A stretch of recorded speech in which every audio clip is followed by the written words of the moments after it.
रूस यूक्रेन जंग इस वक्त बेहद बुरे दौर में पहुंच चुकी है। 30 दिन से युद्ध विराम की धज्जियां उड़ाने में राष्ट्रपति जेलेंस्की और पुतिन दोनों ही लगे हुए हैं। हालत ये हो गई है कि अब राष्ट्रपति ट्रंप और उनकी टीम ने भी न तो राष्ट्रपति जेलेंस्की को काबू किया और न ही रूस को हमला करने से ही रोक पा रहे हैं। यूक्रेन पर रूस के ताजा हमलों से तो साफ पता चल रहा है कि रूस यूक्रेन का सर्वनाश करने पर तुला है। हालात ये हो गए कि महज 24 घंटे के अंदर पूरे यूक्रेन में रूस ने 646 से ज्यादा बड़े हमले कर दिए। एक तरफ राष्ट्रपति जेलेंस्की डोनेस्क इलाके को बचाने के लिए डोनेस्क में मौजूद कमांडर्स का हौसला बढ़ा रहे हैं, तो वहीं रूस के ही कुर्स्क इलाके में राष्ट्रपति पुतिन और अपने टॉप कमांडर्स ऑपरेशन के चीफ के साथ हमले बेहद तेज करने में जुटे हैं। आपको बता दें कि कैसे राष्ट्रपति पुतिन अब यूक्रेन के 50% इलाके पर कब्जा करने जा रहे हैं। साथ ही आपको दिखाएंगे फ्रांस, ब्रिटेन, जर्मनी और पोलैंड, यूरोपियन यूनियन के 27 देश यूक्रेन की तरफ से जंग करने के लिए इतना आगे बढ़ चुके हैं कि हम आपको ये भी दिखाएंगे, क्योंकि राष्ट्रपति जेलेंस्की ये चाहते हैं कि रूस के साथ युद्ध विराम नहीं बल्कि रूस को युद्ध के दम पर हराकर उससे बातचीत की जाए। हम शुरुआत कर रहे हैं रूस के उन हमलों से जिसने पूरे यूक्रेन में हाहाकार मचा दी।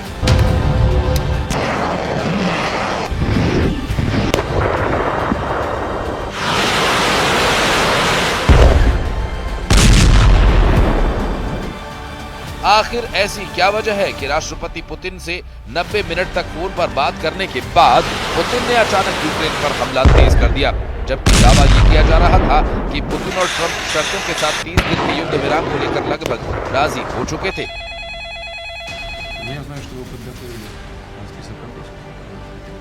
अब हम आपको बता दें कि यूक्रेन के राष्ट्रपति किसी भी कीमत पर रूस के साथ युद्ध विराम शर्तों के साथ नहीं चाहते। यही वजह है कि यूक्रेनी सेना ने रूस में पिछले 56 घंटों में ऐसे बड़े और खूनी हमले किए हैं जिसने पुतिन को पूरी तरह से बेकाबू कर दिया। और आप खुद देख लीजिए, रूस के टैंक, तोप, ड्रोन, लड़ाकू जेट और ड्रोन यूक्रेन में कहां-कहां कितने हमला कर रहे हैं। हैरानी की बात तो यह है कि रूस ने यूक्रेन पर हमले ऐसे वक्त में किए जब सऊदी अरब में अमेरिकी मध्यस्थता में सोमवार यानी 24 मार्च को रूस और यूक्रेन के बीच वार्ता होने वाली है।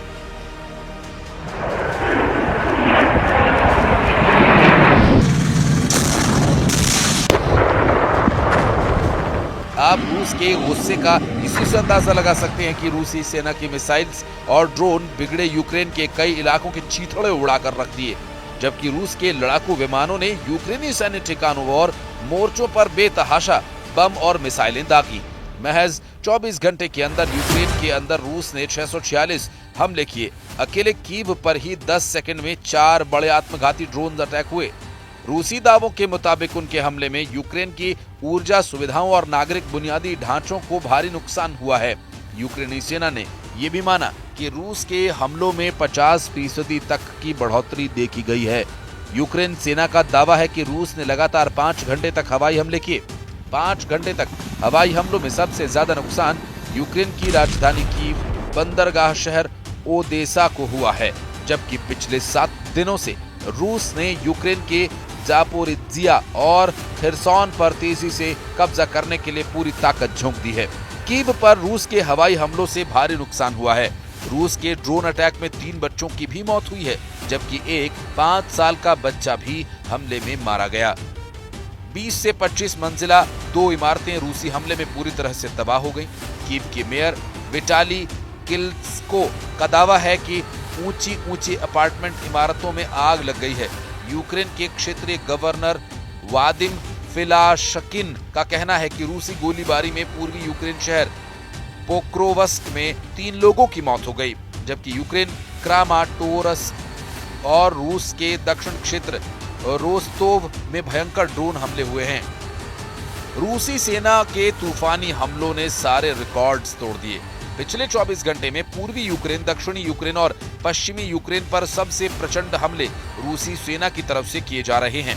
हैरानी की बात तो यह है कि जैसे एक तरफ रूसी सेना ने अपने सुखोई और मिग सीरीज के लड़ाकू विमानों से यूक्रेनी सेना के ठिकानों को तबाह कर डाला, वहीं रूस की बैलिस्टिक क्रूज और हाइपरसोनिक मिसाइल्स ने यूक्रेन के डोनेस्क, खार्किव, खेरसोन, जापोरिज्जिया पर अंधाधुंध हमले किए। रात और दिन यूक्रेन पर मिसाइलों की बरसात सी हो रही है।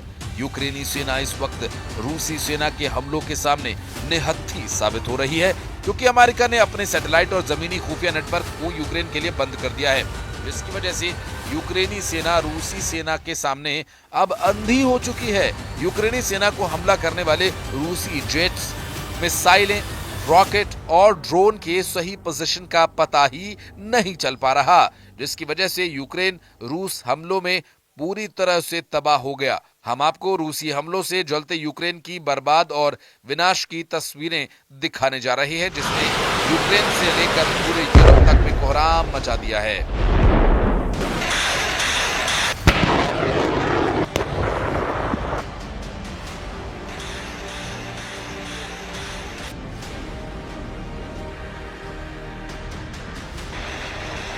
दोनों के ही तेवरों और बॉडी लैंग्वेज को देखकर साफ लग रहा है कि जंग को तेज करने के लिए कोई कसर नहीं छोड़ी जा रही है।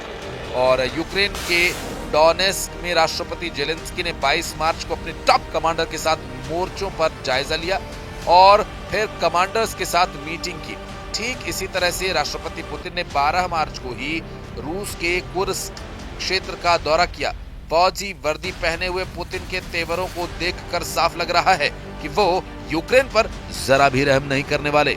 आपको बता दें कि राष्ट्रपति जेलेंस्की ने डोनेस्क के रणनीतिक पूर्वी शहर पोक्रोवस्क में मौजूद यूक्रेनी सशस्त्र बलों की 59S सेपरेट असॉल्ट ब्रिगेड की फील्ड मुख्यालय का दौरा किया। वहां की ड्रोन इकाइयों के कमांडर्स को साफ आदेश दिए कि हर हाल में रूस पर हमले तेज करो। वहीं दूसरी तरफ पुतिन ने कुर्स्क मोर्चे पर मौजूद रूसी जनरल स्टाफ के प्रमुख वालेरी गेरासिमोव की एक रिपोर्ट सुनी, जिसमें रूसी जनरल स्टाफ के प्रमुख वालेरी गेरासिमोव ने दावा किया कि कुर्स्क इलाके से यूक्रेनी सेना को खदेड़ा जा रहा है। 50,000 सैनिकों को घेर लिया गया है और यहां यूक्रेनी सेना की मदद कर रहे नाटो के 50 अफसरों को भी घेर लिया गया है।